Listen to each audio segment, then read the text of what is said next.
Hello students, myself Kajal Shukla और welcome to my channel literature dive. यहाँ पर हम आरपीएससी फर्स्ट ग्रेड के लिटरेरी पोर्शन को कवर कर रहे हैं और उसी श्रृंखला में मैंने 3 वीडियोस डाली हैं पोएम्स की। और आज मैं एक नई पोएम आपके लिए लेके आई हूँ जो कि आपके सिलेबस में भी है, ऑड टू वेस्ट विंड। बहुत ही सुंदर पोएम है, रिटन बाय पीबी शैली। और let's get start. Ode to west wind written by PB शैली।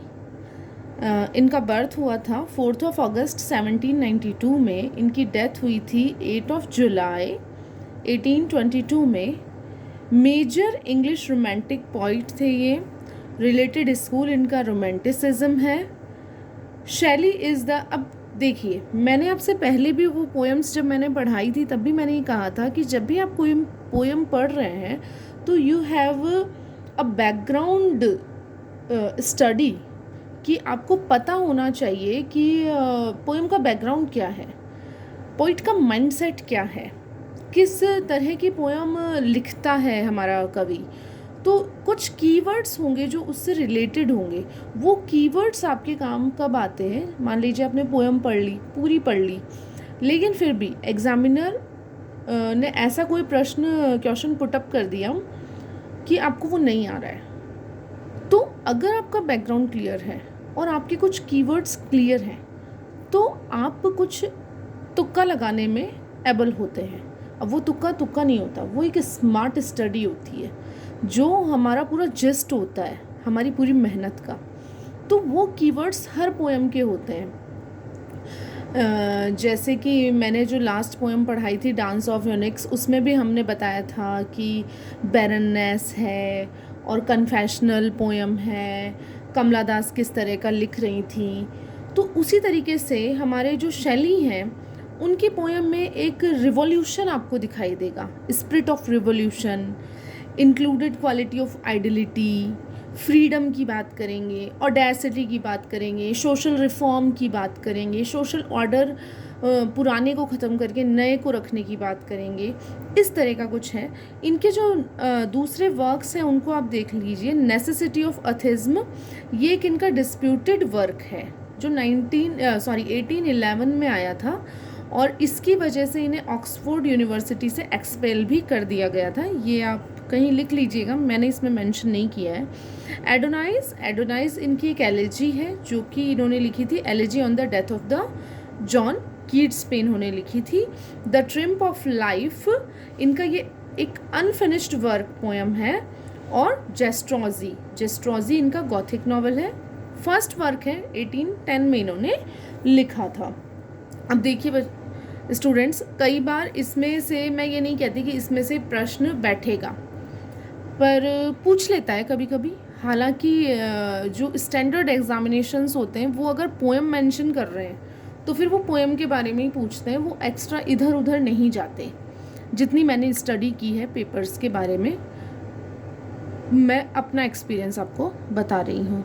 इसकी बड़ी सुंदर लाइंस हैं जो मुझे बहुत पर्सनली पसंद हैं। वो हैं कि O lift me as a wave, a leaf, a cloud, I fell upon the throne of life bleed, a heavy weight of ours had chained and borne, one to like thee, tameless and swift and proud. चलिए about the poem पढ़ते हैं। Written in 1819 near Florence, Cascine wood, Italy में ये लिखी गई थी। शैली used natural allegory to express the political opinion in this poem. इन्होंने नेचुरल एलेगरी का प्रयोग किया है। एलेगरी क्या है? Allegory is the series of metaphors. काफ़ी सारे वेस्ट विंड खुद एक मेटाफर है, जैसा मैंने नीचे लिखा भी है। इन्होंने वेस्ट विंड को एक पावरफुल फोर्स के रूप में मेटाफराइज किया है यहाँ पर, जो चेंज करना चाहती है। क्या चेंज करना चाहती है? सोशल ऑर्डर, पॉलिटिकल ऑर्डर, इन सबको वो चेंज करके, पुराना ऑर्डर चेंज होगा तभी तो नया आएगा।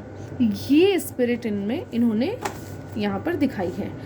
It was originally published in 1820 by Charles earlier in London as a part of his collection Prometheus Unbound.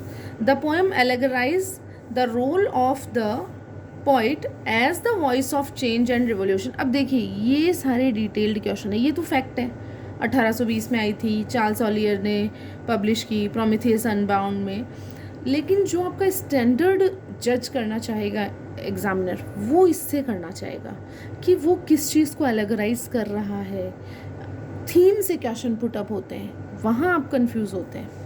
The hysterical event which is thought to be Shelley's mind in is famous. अब देखिए जब इस poem को लिखा गया था तो एक हिस्टोरिकल इवेंट हुआ था, तो वो कौन सा था जिसको माना जाता है कि वो पीबी शैली के दिमाग में रहा होगा इसको लिखते वक्त, तो वो था पीटरलू मैसेकर 1819। अब इसके बारे में डिटेल में अगर आप पढ़ना चाहें तो गूगल वगैरह पे काफ़ी जानकारी है, इसके डिटेल से क्वेश्चन नहीं आएगा। हाँ, इसका नाम पूछा जा सकता है कि वो क्या था। चलिए अब इसका जॉनरा क्या है, जॉनरा मतलब किस कैटेगरी, किस लिटरेरी कैटेगरी में लिखी गई है। अब आप देखिए, आपको एक बड़ी इंटरेस्टिंग सी चीज़ बताती हूँ। जब मैंने यहाँ जॉनरा लिखा तो यहाँ पर मैंने उसका ट्रांसक्रिप्शन लिखे कि ट्रांसक्रिप्शन आप समझते हैं सेकेंड ग्रेड के सिलेबस में दिया हुआ है, शायद या 2 या 3 क्वेश्चन आते हैं ट्रांसक्रिप्शन के। ये मैं एक फुल वीडियो बनाऊंगी इस पर कि जब भी आप टेक्स्ट पढ़ें आप उसके साथ ही अपना टॉपिक क्लियर करें। पहले मैं इसको जेनरे बोलती थी, लेकिन फिर जैसे ही मैंने इसका ट्रांसक्रिप्शन देखा तो मुझे डिक्शनरी में इसके 3 ट्रांसक्रिप्शन मिले। तो आप इसको यहीं याद कर लें। अब इसके 3 ट्रांसक्रिप्शन है और ये हॉर्नबी की ऑक्सफोर्ड एडवांस लर्नर्स में से मैंने लिखा है।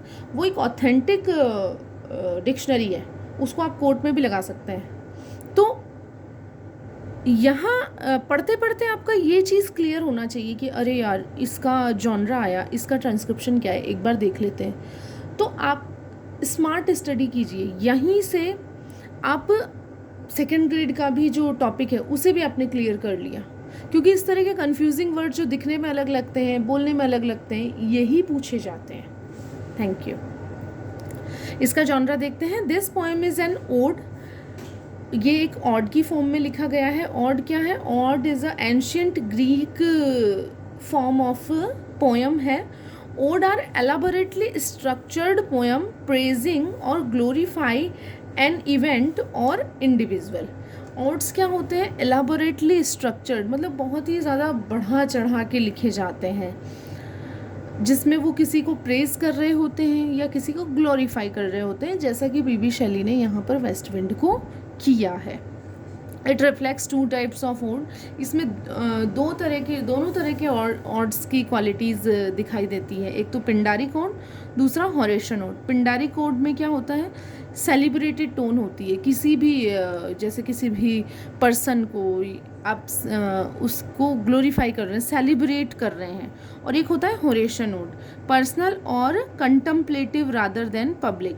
इसमें आप अपनी पर्सनल थॉट बता रहे हैं। तो जो 5 कैंटोज़ में ये पूरी पोएम लिखी गई है, इसके फर्स्ट 3 कैंटो में तो वेस्टविंड को एलाबोरेट किया गया है, सेलिब्रेट किया गया है, ग्लोरीफाई किया गया है। पर लास्ट के जो 2 कैंटोज़ हैं उसमें आपको शैली की पर्सनल टोन समझ में आएगी कि वो क्या चाहता है, वो वेस्टविंड से क्या कहना चाहता है, वो उसके थ्रू क्या कहना चाहता है। Thank you. तो एक बार इसका स्ट्रक्चर भी देख लेते हैं हम, उसके बाद हम पोएम पे आएंगे। देखिए स्टूडेंट्स, ये जितने भी मैंने आपको बताए हैं ना, इसमें से क्वेश्चन बनते हैं। तो या तो आप पॉज करके इसका स्क्रीनशॉट ले लें या फिर खुद के नोट्स मेंटेन कर लें, जो भी आप करें, मतलब आप देख लीजिएगा इसका structure. Ode to the west wind consist of 5 section of cantos. अब यहाँ मैं एक और चीज़ आपको बताऊँ कि पहले के जो महाकाव्य लिखे जाते थे, ग्रीक एपिक्स जो लिखे जाते थे, वो लिखे जाते थे कैंटोज में। जैसे कांड, हमारा रामायण जो है वो कांड्स में लिखा गया, अयोध्या कांड, लंका कांड, युद्ध कांड, तो कैंटो भी वही है। तो इन्होंने अपनी छोटी सी पोएम को कांड में, मतलब कैंटोज में डिवाइड किया है। इसका मतलब आप देखिए, आप समझ पा रहे होंगे कि उनका लिखते टाइम माइंडसेट क्या होगा। इस छोटी सी पोएम में उन्होंने बहुत बड़ी बात कहने की कोशिश की है और ऐसा ही इन्होंने स्ट्रक्चर चुना इसको लिखने के लिए। Ode to the west wind के अंदर आप 5 सेक्शन, जिसे कैंटो कहा गया है, वो पाएंगे रिटन इन टर्जा रीमा। ये इंपॉर्टेंट है, देखिए बच्चों, यहाँ से क्वेश्चन आ सकता है। टर्जा रीमा में लिखा गया, टर्जा रीमा क्या होता है?